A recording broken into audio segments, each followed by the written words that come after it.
Hi, this is Newt with a minute of medicine for your mind. You know, when I was a young guy, we had roses in our front yard and they stopped producing buds around the time I was in 7th, 8th grade. So this guy came over and said, listen, I noticed your roses aren't producing buds. You got to prune them. So he showed us how to go down to the joint and cut them off at the joint and explain how the nutrients that were feeding that dead part will now go to the plant and signal for it to produce more roses. A couple weeks later, we had new roses. When I was an adult and I had my own house, I like to plant planters on the front yard. I like petunias, and there's two types. There's a vine type and there's a plant type. And on that vine type, if you don't pick the little flowers off when they start to wither, then it won't produce new buds. It could be a very productive plant, but if you pick those flowers off when it starts to bud, it'll produce 2, sometimes 3 more little flowers in the spot where you pick that one. So what am I trying to say to you? It's real simple, see. We can either be like that unproductive and barren rose, or we could be like that productive and fruitful petunia. If you're like that unproductive rose, then things are going to be cut from you. It could be people because you're not productive or producing in your life or their life, and they're tired of carrying you because you don't have resources, because you haven't positioned yourself and taken advantage of your gifts and skills and abilities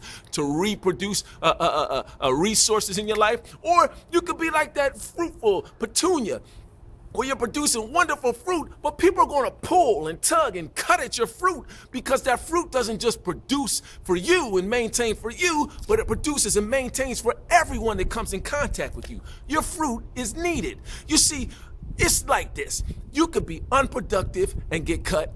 You could be productive and fruitful and get cut. So you're pruned if you do, you're pruned if you don't. Pain is a part of the process. The deal is you get to choose the purpose of that pain at any given time in your life. This is Newt with a minute of medicine for your mind.